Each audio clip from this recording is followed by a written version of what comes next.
উচ্ছিষ্ট দুর্গন্ধযুক্ত এসব আঁশই এখন হয়ে উঠছে আধুনিক প্রযুক্তির এক অসাধারণ উপাদান। এসব আঁশ দিয়ে বাইরের বিভিন্ন দেশে তৈরি হচ্ছে প্রাণঘাতী বুলেট ঠেকানোর জ্যাকেট, আবার মানুষকে সুস্থ করে তোলার চিকিৎসা সরঞ্জাম সহ বিশ্বমানের নানান পণ্য। এসব মাছের আঁশ সংরক্ষণ, প্রক্রিয়াজাতকরণ ও বাজারজাতকরণের বিশেষ ভূমিকা রয়েছে বাংলাদেশের মাছ ব্যবসায়ীদের। ব্যতিক্রমী এ ব্যবসা থেকে পিছিয়ে নেই কুষ্টিয়ার মিরপুর উপজেলার খন্দকবাড়িয়া এলাকার লিংকন।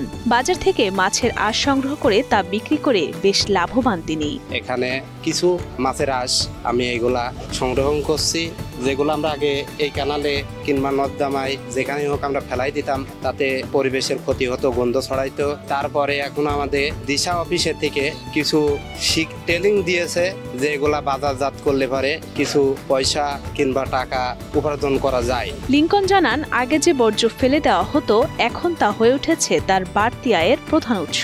প্রতি কেজি মাছের আঁশ তিনি বিক্রি করেন ৮০ থেকে ১০০ টাকা কেজিতে। ৮০ থেকে ১০০ টাকা কেজি আমাকে দেয়। আমি মাসে অন্তত ৮০ থেকে ৯০ কেজি মাল আমি সংগ্রহ করতে পারি। শুরুতেই বাজার থেকে মাছ বিক্রেতাদের কাছ থেকে সংগ্রহ করা হয় আঁশ। সব আঁশ সংগ্রহ করার পর তা খুব ভালোভাবে ধুয়ে পরিষ্কার করা হয়। এরপর রোদে শুকিয়ে নেওয়া হয় কয়েকদিন। শুকনা ঝরঝরে এসব আঁশ সংরক্ষণ করা হয় বড় বড় প্লাস্টিকের ড্রামে। এভাবে মনকে মন আঁশ পাঠানো হয় রপ্তানিকারক প্রতিষ্ঠানের কাছে।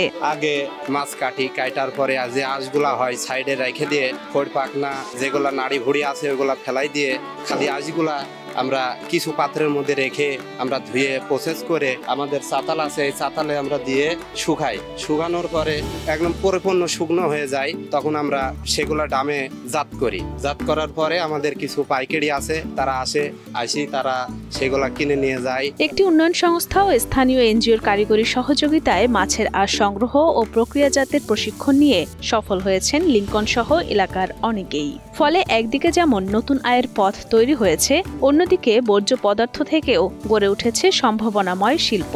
আঁশ যে সংগ্রহ করে কাজে লাগে এগুলো আমরা জানতাম না। আঁশগুলো আমরা নদীতে ফেলে দিতাম। মাছের আঁশ আমরা আগে ফেলে দিতাম, এখন তো আর আঁশ ফেলার মতো পরিবেশ নাই। পরে আমাদের মিরপুর বাজার থেকে প্রত্যেক মাসে প্রায় ১০০ থেকে ৯০ কেজি আঁশ শুকানো হয়। এরকম যদি প্রত্যেকটা বাজার থেকে আঁশ শুকানো হয় তাহলে প্রত্যেক বছরে বাংলাদেশের টাকা হাজার হাজার কোটি টাকা দেখাচ্ছে সম্পদ আমরা পানিতে ফেলে দিচ্ছিলাম। এটা আর দেওয়া লাগবে না। বর্তমানে বাংলাদেশ থেকে বছরে প্রায় ২০০ কোটি টাকার মাছের আঁশ রপ্তানি হয় ৭ থেকে ৮টি দেশে। তাছাড়া মাছের আঁশকে অর্থকরী পণ্য হিসেবেও ঘোষণা করেছে Bangladesh trade and tariff commission. স্বাস্থ্যসম্মতভাবে সংগ্রহ ও প্রক্রিয়াজাত করলে বিপুল বৈদেশিক মুদ্রা আয় সম্ভব বলে জানান সংস্থার মৎস্য কর্মকর্তা আব্দুল আলীম। আইসে বিদেশে প্রচুর পরিমাণ চাহিদা রয়েছে।